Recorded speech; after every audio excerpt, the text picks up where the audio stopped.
The skyline of Manhattan glittered through the floor-to-ceiling windows of the penthouse, a perfect backdrop for what should have been a celebration of survival. But as Lucas watched his wife, Elena, laugh at a text message while his bankruptcy papers sat unsigned on the marble island, the silence between them became deafening.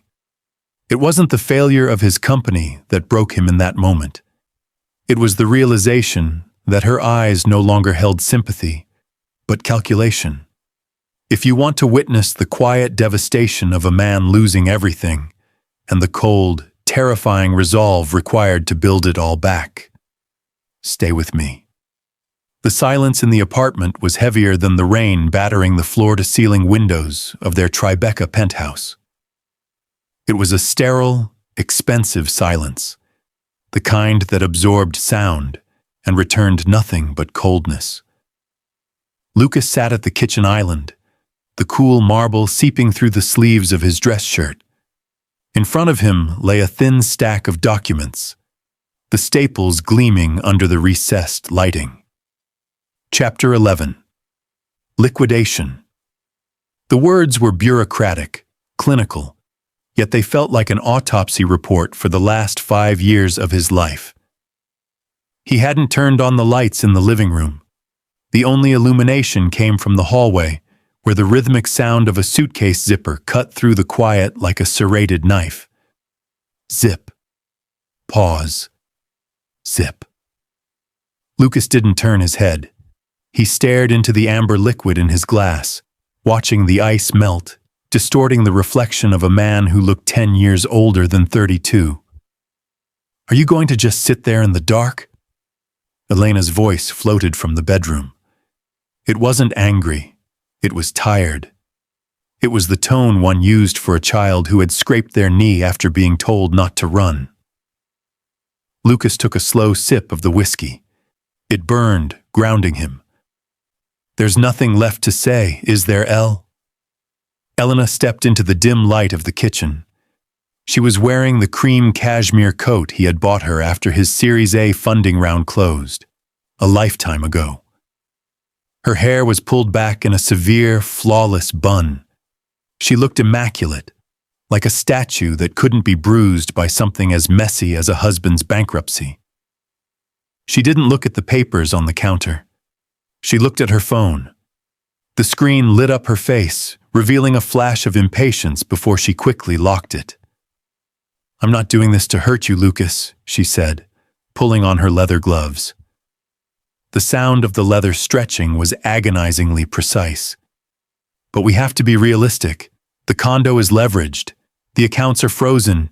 You're toxic assets right now. Toxic assets, Lucas repeated, the words tasting like ash. Is that what Julian calls me? Elena froze. The air in the room seemed to drop 10 degrees. She turned slowly to face him, her expression hardening. I don't know what you're talking about. His car has been idling downstairs for 20 minutes, Elena, Lucas said, softly. He finally turned to look at her. His eyes were dry, red-rimmed from 3 sleepless nights, but clear. I saw the notification on your phone when you were in the shower.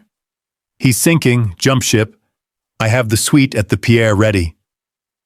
Elena didn't blush. She didn't stammer. Instead, her posture straightened, a defense mechanism of the guilty who believe they are merely being pragmatic. He can help me, Lucas. He can ensure I don't lose my gallery. Can you? She gestured vaguely at the bankruptcy papers.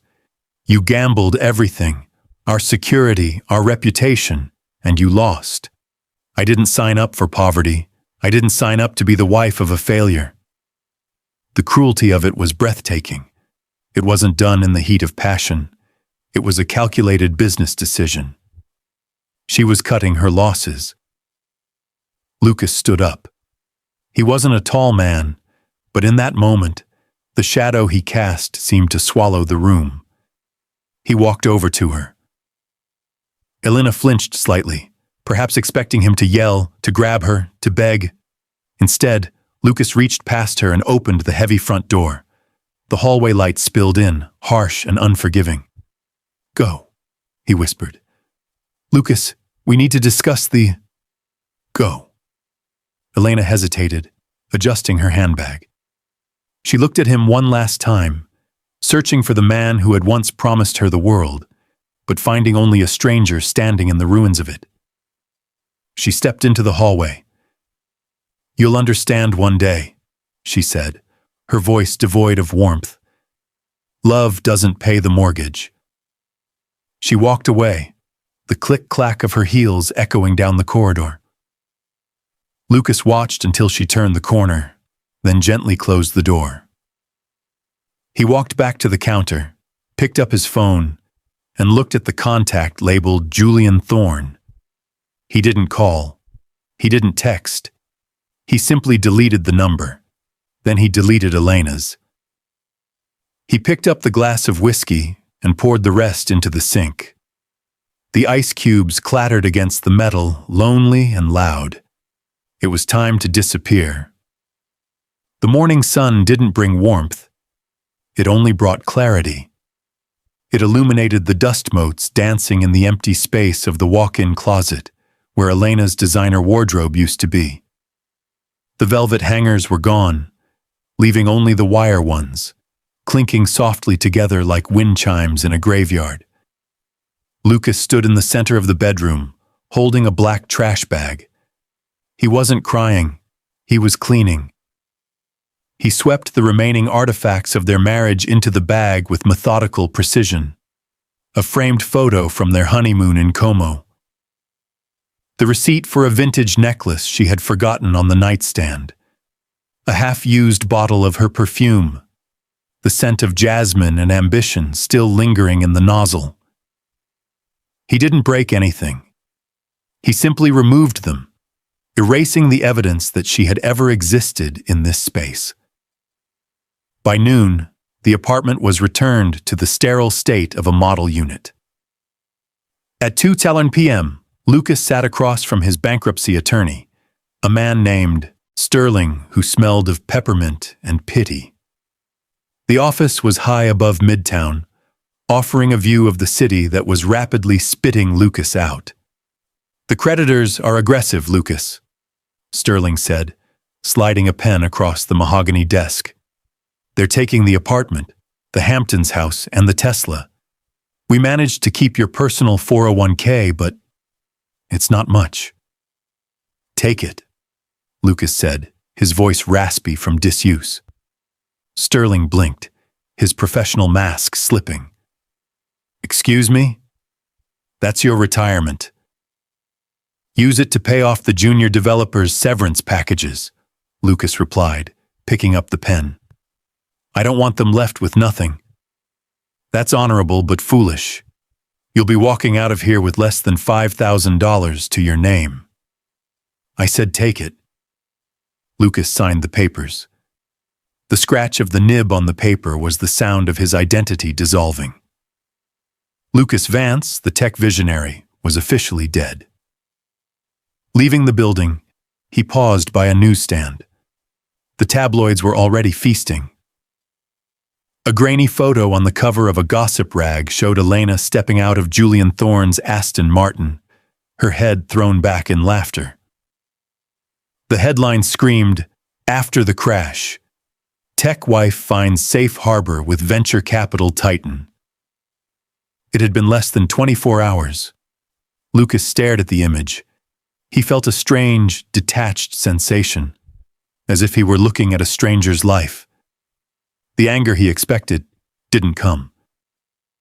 Instead, he felt a cold, hard resolve settling in his chest, replacing the heart that used to beat there. He walked to a pawn shop 3 blocks away. He placed his Patek Philippe watch, a gift from Julian 3 years ago, on the velvet counter. 12 grand, the broker grunted, barely looking up. "Make it cash," Lucas said.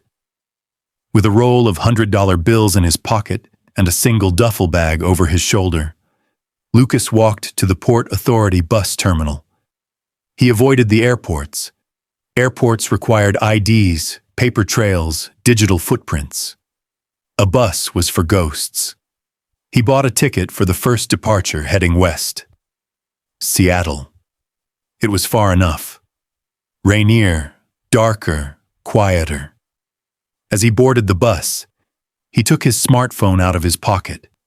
It was buzzing with calls from reporters and confused friends who had seen the news. He looked at the screen one last time, then powered it down.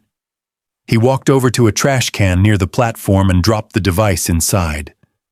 The bus engine roared to life, a deep, guttural growl. Lucas took a seat near the back, pulling his hood up. As the bus merged into the Lincoln Tunnel, swallowing the skyline of New York, Lucas didn't look back at the city that had built him up only to tear him apart. He closed his eyes. The darkness was no longer something to fear. It was a tool, and he was going to master it. Seattle greeted Lucas not with opportunity, but with a persistent gray drizzle that soaked into his bones. He found a studio apartment above a mechanic's garage in Auzan, the industrial district south of the city. It was a stark contrast to the Tribeca penthouse. The walls were thin, peeling paint like sunburned skin, and the air smelled perpetually of motor oil and stale coffee. For the first month, Lucas did not exist.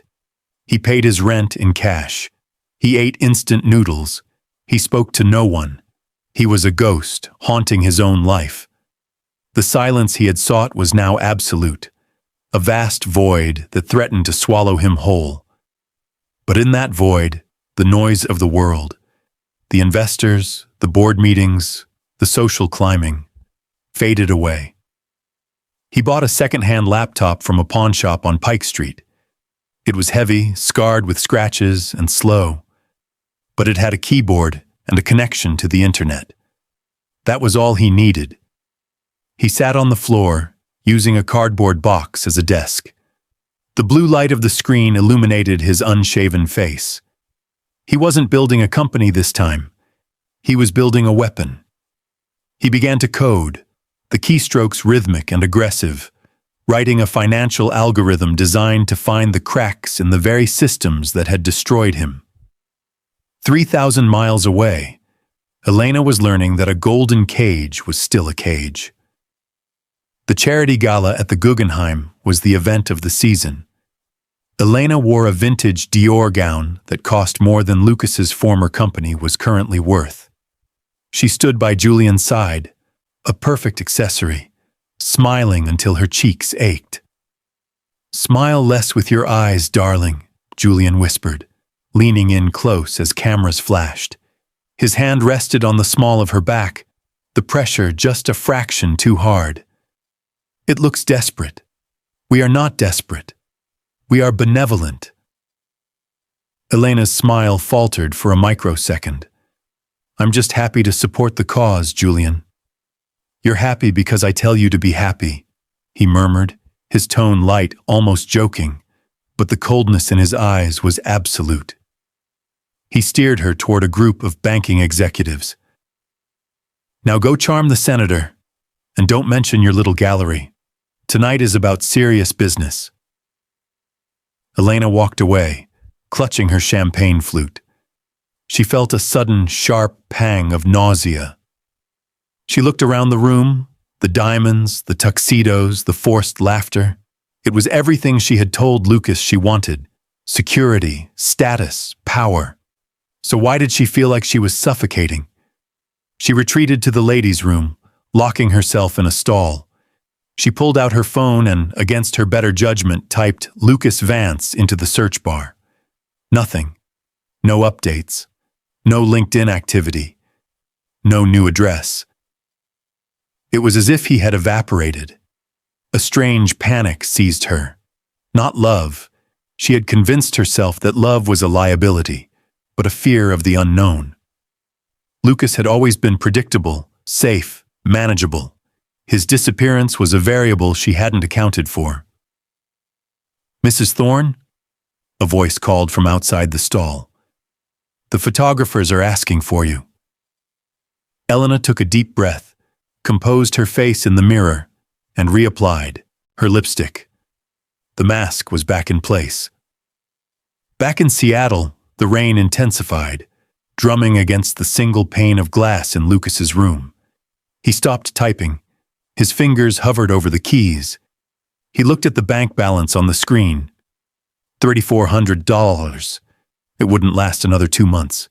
He didn't panic. He felt a strange, cold calm. He opened a terminal window and executed the first test run of his code. Processing. The screen blinked. Green text began to scroll, faster and faster, a waterfall of data. Lucas leaned back against the cold wall. In the darkness of the garage apartment, his eyes reflected the scrolling code like a predator watching prey in the night. The void was no longer empty. He was filling it with calculation. 3 years is a long time to hold your breath. In the industrial district of Seattle, where the fog rolled off the Puget Sound and clung to the rusted skeletons of old shipping cranes, Lucas Vance had built a fortress. It wasn't a glass tower in Manhattan. It was a converted warehouse, unmarked, with reinforced steel doors and a cooling system that hummed with the low, constant vibration of a hive. Inside, the air was frigid. It smelled of ozone, burnt coffee, and intense, focused desperation. Lucas walked along the rows of server racks, his footsteps silent on the concrete floor. He looked different. The soft edges of the man who had sipped whiskey in a Tribeca kitchen were gone, shaved away by 1,000-hour work weeks. He was leaner now, his face angular, covered in a trimmed dark beard that hid the tension in his jaw. He wore a gray hoodie and jeans, a uniform of utility, not status. He stopped behind a workstation where a young woman with purple-dyed hair was typing furiously. This was Nora, a former hacktivist whom Lucas had bailed out of a federal indictment 2 years ago. She was brilliant, chaotic, and the only person who dared to speak to him without filtering her thoughts. "The latency is down to 4 milliseconds, Nora said without turning around. Her screen was a blur of cascading data streams. "But the predictive model for the Asian markets is still jittery. It doesn't like the volatility in the yen." "It doesn't need to like it," Lucas said. His voice was lower, rougher than it used to be. "It needs to exploit it. Tighten the parameters on the risk assessment. If it hesitates, we lose." Nora spun her chair around. She looked exhausted, dark circles bruising the skin under her eyes. "Lucas, we've been awake for 36 hours. The team is frying. We need a reset." Lucas looked up. Across the open-plan floor, 6 other developers were slumped over their desks or pacing nervously.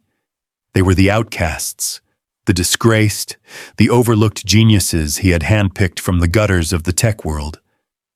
They were his army. "We rest when the algorithm is stable," Lucas said, his eyes scanning the room, landing on each of them. "The market opens in Tokyo in 2 hours. That is our window. If Vantage isn't live by then, we miss the correction cycle. And if we miss the cycle, we remain ghosts." He didn't raise his voice. He didn't have to.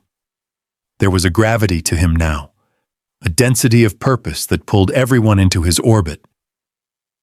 He walked back to his office, a glass box elevated above the floor. On the wall, there were no pictures of family, no motivational posters, just a whiteboard covered in complex mathematical formulas and a single monitor tracking the global financial indices.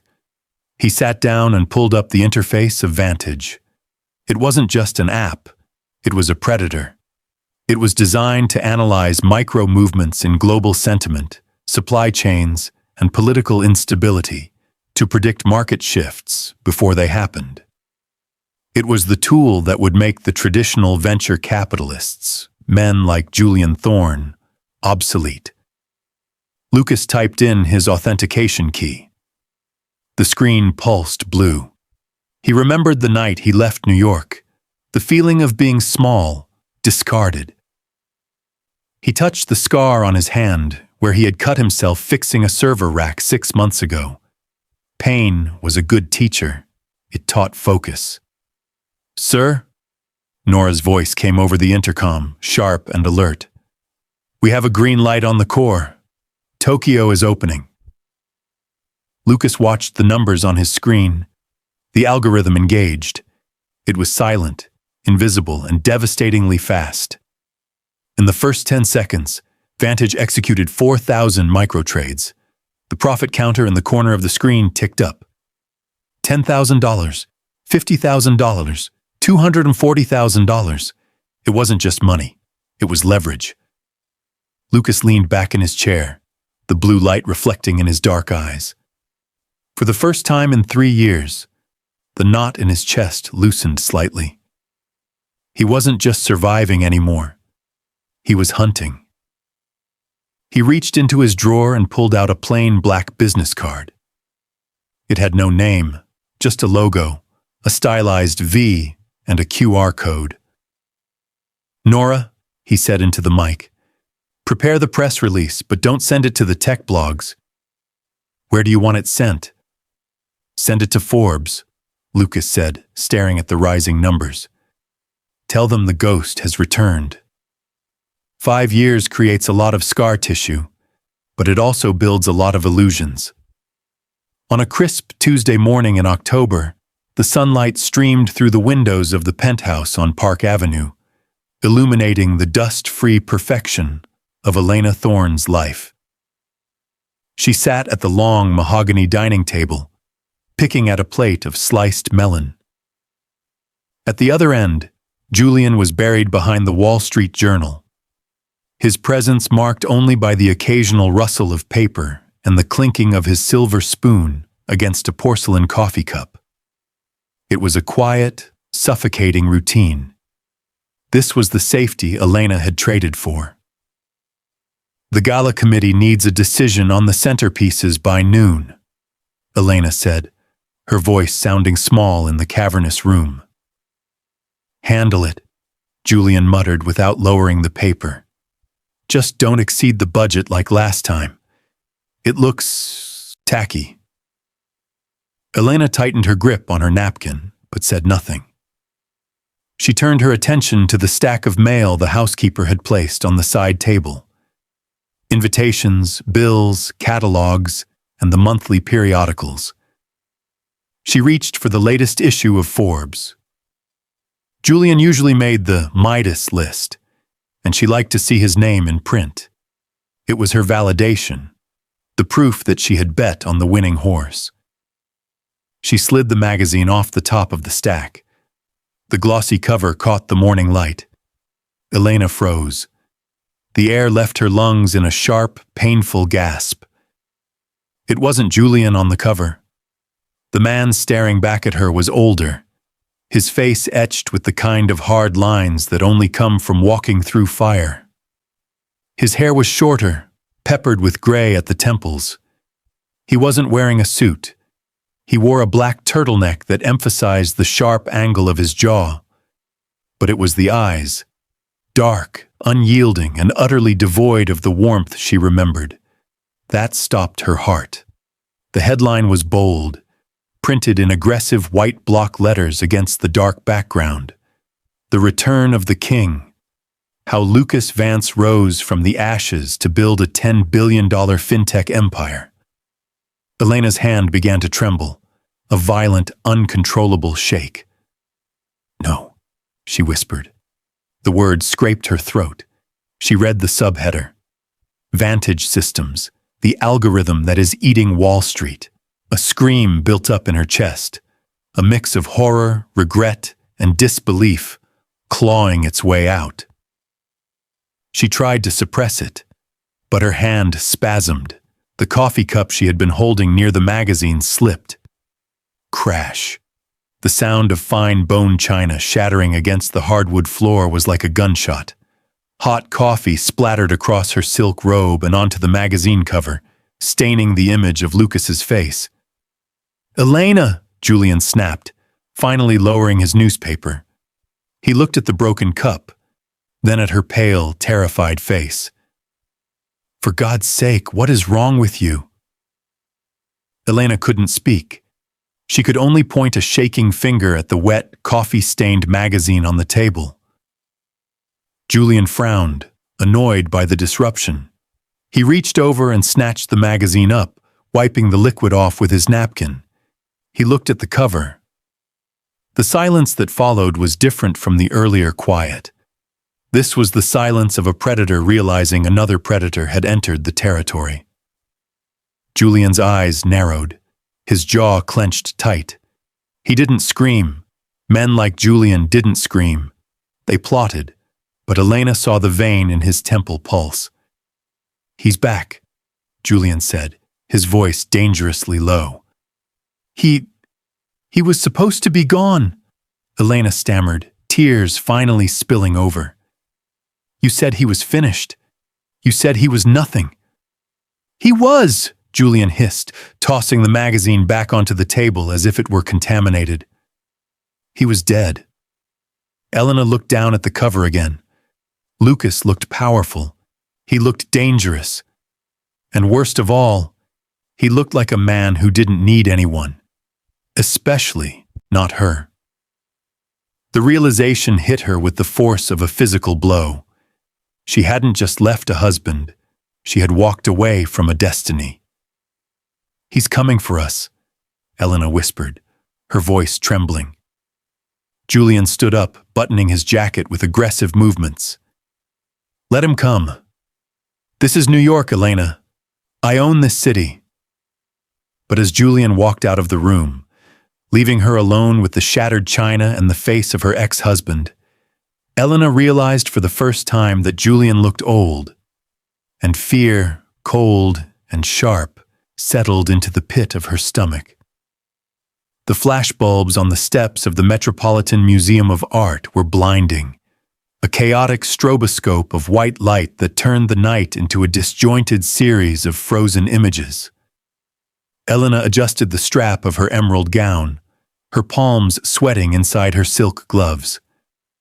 Beside her, Julian was tight, a coiled spring of nervous energy masked by a tuxedo and a practiced smile. He had spent the car ride over checking his phone, monitoring the Asian markets where Lucas's algorithm, Vantage, was reportedly wreaking havoc on traditional positions. Now he gripped Elena's elbow with bruising force as they ascended the red carpet. "Chin up," Julian muttered through his teeth, waving at a photographer from Vanity Fair. "Don't look like a victim. We are the establishment." But the establishment was shifting. A sudden hush fell over the lower steps, followed by a roar of camera shutters that sounded like heavy rain. The reporters who had been tepidly photographing the thorns suddenly turned their lenses away, swarming toward a black sedan that had just pulled up. Lucas Vance stepped out. He didn't look like the man who had fled New York in a bus. He wore a bespoke midnight blue tuxedo that fit his leaner frame perfectly. He walked with a relaxed, predatory grace, unbothered by the screaming paparazzi. He wasn't alone, but he wasn't with a date. He was flanked by the editor-in-chief of Forbes and the mayor of New York. Elena felt the air leave her lungs. Seeing him in a magazine was one thing. Seeing him in the flesh, commanding the attention of the entire city, was visceral. "Ignore him," Julian hissed, pulling her toward the entrance. "He's just the flavor of the month." Inside the Temple of Dender, the atmosphere was thick with perfume, expensive champagne, and the whispers of the elite. Elena tried to focus on her conversation with a senator's wife, but her eyes kept drifting. She watched Lucas move through the room. He wasn't chasing connections anymore. He was the connection. Bankers who had once ignored his calls were now waiting in line to shake his hand. Inevitably, the orbit of the room brought them together near the bar. Julian stiffened as Lucas approached. The crowd seemed to instinctively part, sensing the friction. Vance, Julian said, his voice loud enough to draw attention. He swirled his drink, affecting a look of boredom. I saw the magazine. Nice fiction. I didn't know you had a flair for dramatic storytelling. Lucas stopped. He looked at Julian not with anger, but with the mild curiosity of a scientist examining a bug. It's good to see you, Julian, Lucas said, his voice smooth, calm, and utterly devoid of intimidation. And I appreciate the feedback, though my shareholders prefer the term financial forecast over fiction. A few people nearby chuckled. Julian's smile tightened. Elena stepped forward. Her heart was hammering against her ribs. She needed him to look at her. She needed to see something. Hurt, longing, rage, anything to prove that their 5 years together meant something. Lucas, she said softly, reaching out a hand as if to touch his arm, then pulling back at the last second. It's been a long time. Lucas turned his gaze to her. For a moment, time seemed to suspend. Elena held her breath, waiting for the spark, but there was nothing.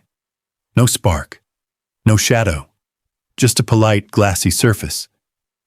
Hello, Elena, he said. He didn't use her nickname. He didn't ask how she was. I read the article, she stammered, the poise she had cultivated for years crumbling. I'm happy for you. Really. Thank you, Lucas replied. He checked his watch, a simple, elegant piece, not the flashy Patek she remembered. If you'll excuse me, the mayor wants to discuss municipal bonds. He nodded once, a curt, professional gesture, and turned to walk away. Lucas!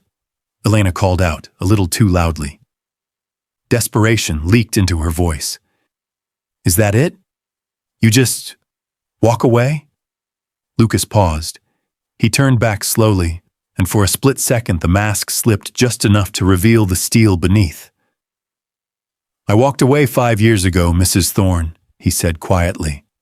Tonight I'm just moving forward. He disappeared into the crowd. Elena stood frozen, the Mrs. Thorne echoing in her ears like a curse. It wasn't an insult. It was a definition. He had categorized her. She was no longer his wife, his love, or even his enemy. She was just another man's wife, a stranger. Julian gripped her arm again, his fingers digging into her flesh. Stop staring, he whispered venomously. You're embarrassing yourself. But Elena barely heard him. She was watching the back of the man she had thrown away, realizing that while she had been climbing the social ladder, he had built a new world, one where she didn't exist. The morning after the gala, the atmosphere in the Thorne household was toxic. The silence was gone, replaced by the frantic energy of a sinking ship. Julian paced the length of his study, phone pressed to his ear, barking orders at brokers who could no longer save him. Vantage was ruthless. Lucas's algorithm hadn't just predicted the market trends. It had effectively cornered the liquidity that Julian's firm relied on. In less than 48 hours, Julian's portfolio had bled out nearly 30% of its value. Julian slammed the phone down and turned to Elena, who was standing by the window, watching the gray New York skyline. You have to go to him, Julian said. It wasn't a request. Elena turned, her eyes wide. What? Lucas, Julian snapped, walking over to pour himself a drink at 10 in the morning. He's staying at the Whitby. I need you to go there. Talk to him. And say what, Julian? Elena asked, her voice trembling with a mix of disbelief and disgust. Please stop being better than us. Remind him of what you had, Julian sneered, the desperation stripping away his veneer of sophistication. Cry if you have to. Play the victim. Tell him I'm abusive. Tell him you made a mistake. Tell him whatever works. Just get him to pause the acquisition of the Omnitech shares. I need 3 days to restructure. Elena felt a wave of nausea. You're asking me to seduce him? To manipulate him? I'm asking you to earn your keep, Elena, Julian shouted, smashing his glass against the wall. The crystal shattered, shards raining down on the Persian rug. Do you think this penthouse pays for itself? Do you think your gallery runs on talent? It runs on my money. And right now, he is burning my money. Elena stared at the man she had left Lucas for. She saw him clearly now. Not a titan, but a coward hiding behind a checkbook. Without a word, she grabbed her coat and left. An hour later, she stood in front of the door to the penthouse suite at the Whitby Hotel. Her hand hovered over the bell. She felt hollowed out, a shell of the woman she used to be. She rang. Lucas opened the door himself.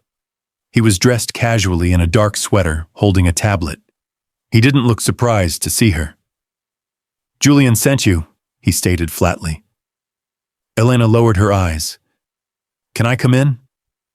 He stepped aside, allowing her into the suite. It was expansive, modern, and filled with the low hum of servers, a portable setup he seemingly took everywhere. He wants you to stop, Elena said, her voice barely a whisper. She didn't have the energy to lie. He says you're destroying him. Lucas walked over to a sideboard and poured water into a glass. I'm not destroying him, Elena. The market is correcting itself. Julian leveraged too high on outdated models. My system simply exposed the inefficiency. He thinks it's personal, she said, looking at his back. He thinks you're doing this for revenge. Lucas turned around, handing her the water. His expression was mild, almost bored. That's the tragedy of men like Julian, Lucas said. They think they are the center of the universe. If I wanted revenge, I would have sued him 5 years ago. I would have made a scene. He took a step closer, his dark eyes locking onto hers. I don't care about Julian. I don't care about his money. And Elena. He paused, his voice dropping an octave, devoid of any cruelty, which made the words hurt even more. I don't care about you. Elena felt the tears prick her eyes, hot and fast. She wanted him to scream at her. She wanted him to call her a traitor. Hatred would have been better than this. Hatred meant she still mattered. You don't mean that, she whispered. We were everything to each other. We were, Lucas agreed. And then I failed. And you left. That transaction concluded our business. He checked his watch. I have a meeting with the SEC in 20 minutes. You should go back to your husband. Tell him the Omnitech acquisition closes at noon. He should sell his position now if he wants to salvage anything. Lucas, please, she begged, reaching for his hand. I'm unhappy. I made a mistake. Lucas gently but firmly pulled his hand away. He looked at her not with love, not with hate, but like one looks at a stranger on the subway. We all make choices, Elena. You chose safety. I chose survival. He walked to the door and held it open. Goodbye. Elena walked out into the hallway. The door clicked shut behind her with a finality that echoed in her bones. She stood there for a long time, staring at the wood grain, realizing that the man inside wasn't punishing her. He had simply outgrown her, and that was the most devastating punishment of all. Noon struck with the precision of a guillotine blade. In the financial district, the monitors flashed the confirmation. The acquisition was complete. Vantage Systems had absorbed the distressed assets of Thorn Capital for pennies on the dollar. It wasn't a hostile takeover in the traditional sense. It was a mercy killing. Julian Thorne's portfolio, once the envy of the city, was now just a line item in Lucas Vance's quarterly report. Lucas didn't stay to watch the fallout. He didn't pop champagne. He didn't give interviews gloating about the victory. While Wall Street buzzed with the news of the upset, Lucas was already in the back of a black SUV, crossing the George Washington Bridge toward Teterboro Airport. The city skyline retreated in the rearview mirror, a jagged row of steel teeth that could no longer bite him. Nora was waiting on the tarmac, standing next to the sleek Gulfstream that served as their mobile headquarters. The wind whipped her purple hair across her face, but she was smiling. "It's done," she said as Lucas stepped out of the car. "The transfer is verified. We own the liquidity. Julian is effectively sidelined." Lucas nodded, taking the tablet she offered. He glanced at the numbers one last time. It was just math. Cold, hard, beautiful math. "Do you want to send a statement?" Nora asked. "The press is asking for a quote." Lucas looked back at the gray haze hovering over New York. He thought of the apartment in Tribeca. He thought of the rain on the window 5 years ago. He thought of Elena's face in the hotel room yesterday. Not the face of a villain, just the face of a woman who had bet against him and lost. "No statement," Lucas said, handing the tablet back. "Silence is louder." He walked up the steps of the plane. He didn't look back. The engines roared to life, a sound of immense power and freedom. As the jet lifted off, piercing the cloud layer to find the sun above, Lucas finally exhaled. The weight he had carried for half a decade, the need to prove, to fix, to redeem, evaporated. He wasn't the man who failed anymore. He wasn't the man who was left behind. He was simply Lucas, and the horizon ahead was wide open. Back in the penthouse on Park Avenue, the silence was different. It was the heavy, suffocating silence of a tomb. The staff had been dismissed early. The lights were off. Elena sat on the edge of the sofa, her hands folded in her lap. Across the room, Julian was slumped in an armchair, a bottle of scotch loosely gripped in his hand. He wasn't shouting anymore. He was staring at the floor, muttering about market manipulation, about lawyers, about conspiracies. He looked small. The titan of industry had shrunk into a bitter, aging man who had been outplayed by the very person he had dismissed as a toxic asset. "Pour me another," Julian commanded, his voice slurring slightly. He didn't look at her. Elena didn't move. She looked around the room, at the art she had curated, the furniture she had chosen, the life she had carefully constructed like a house of cards. It was all still there. The luxury remained, but the foundation was rotten. She realized with a terrifying clarity that she wasn't leaving. She couldn't leave. She had burned her bridge to Lucas, and she had no career, no assets of her own. She was tethered to Julian, anchored to his bitterness and his decline. This was her security. "I said, pour me another," Julian snapped, throwing the empty glass. It bounced off the rug with a dull thud, not breaking, just rolling away into the shadows. Elena stood up slowly. She walked over to the bar cart.